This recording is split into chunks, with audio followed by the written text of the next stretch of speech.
സാധുമാരെ സ്നേഹിതങ്ങളായ കൂട്ടുകാരെ എല്ലാവരും താമസിക്കാരെ ബാക്കിയുടെ അസ്സലാമു അലൈക്കും വറഹ്മത്തുള്ളാഹി തആല വബറകാതുഹു. ലോകത്തിലെ ഏറ്റവും വലിയ ജീവിത ഭരണഘടന പ്രാബല്യത്തിൽ വന്നേ ഒരു സമ്പൂർണ്ണ ഡെമോക്രാറ്റിക് രാജ്യമായി ഇന്ത്യ മാറിയ ദിവസമാണ് നാം ഒക്കെ റിപ്പബ്ലിക് ദിനമായി ആഘോഷിക്കുന്നത്. ഇത് 100 വർഷത്തോളമുള്ള ബ്രിട്ടീഷ് അധികാരത്തിനൊടുവിൽ 1947 ഓഗസ്റ്റ് 15-നാണ് ഇന്ത്യ സ്വാതന്ത്ര്യമാക്കുന്നത്. എന്നാൽ അന്ന് സ്വന്തമായ ഭരണഘടന ഉണ്ടായിരുന്നില്ല. ഇന്ത്യൻ ഗവൺമെന്റ് ഓഫ് ആക്ട് സ്കെച്ചുകൊണ്ടായിരുന്നു അന്ന് ഭരണം നടന്നിരുന്നത്.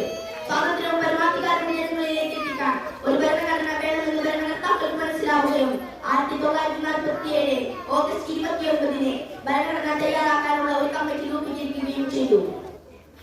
Doctor BR. അംബേദ്കർ ആയിരുന്നു ആ കമ്മിറ്റിയുടെ ചെയർമാൻ.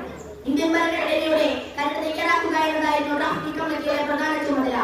1949 November 26-ന് doctor BR. അംബേദ്കറുടെ നേതൃത്വത്തിൽ തയ്യാറാക്കിയ ഭരണഘടന അംഗീകരിക്കപ്പെട്ടു.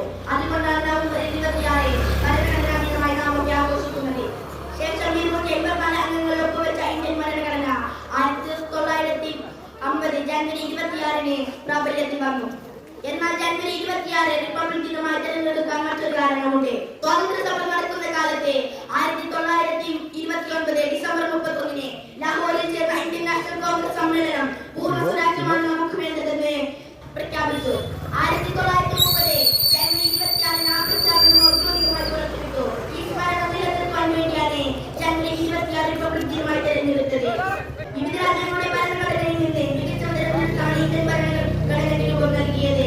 വ്യക്തി സ്വാതന്ത്ര്യം ഫ്രാൻസിൽ നിന്നും മൗലികാവകാശം സോവിയറ്റ് യൂണിയനിൽ നിന്നും ജനകീയ തെരഞ്ഞെടുപ്പും പാർലമെന്റ് സംവിധാനവും ബ്രിട്ടനിൽ നിന്നും സംസ്ഥാനങ്ങളുടെ ഫെഡറൽ സംവിധാനം അമേരിക്കൻ ഭരണഘടനയിൽ നിന്നുമാണ് നാം സ്വീകരിച്ചത്. 22 വകുപ്പുകളും 295 ഭാഗങ്ങളും 12 ഷെഡ്യൂളുകളുമുള്ള ലോകത്തിലെ ഏറ്റവും വലിയ ലിഖിത ഭരണഘടനയാണ് ഇന്ത്യൻ ഭരണഘടന. പാർലമെന്റിൽ അവതരിപ്പിച്ച് ചർച്ച ചെയ്ത് അംഗീകരിച്ചാൽ മാത്രമേ ഭരണഘടനയിൽ ഭേദഗതികൾ വരുത്തുവാൻ കഴിയുകയുള്ളൂ. ഇത്രയും പറഞ്ഞുകൊണ്ട് എന്റെ പ്രസംഗം ഞാൻ ഇവിടെ നിർത്തുന്നു. 75-ാം റിപ്പബ്ലിക് ദിനത്തിന് എന്റെ ഹൃദയം നിറഞ്ഞ ആശംസകൾ നേരുന്നു. അസ്സലാമു അലൈക്കും വറഹ്മത്തുള്ളാഹി തആല വബറകാതുഹു.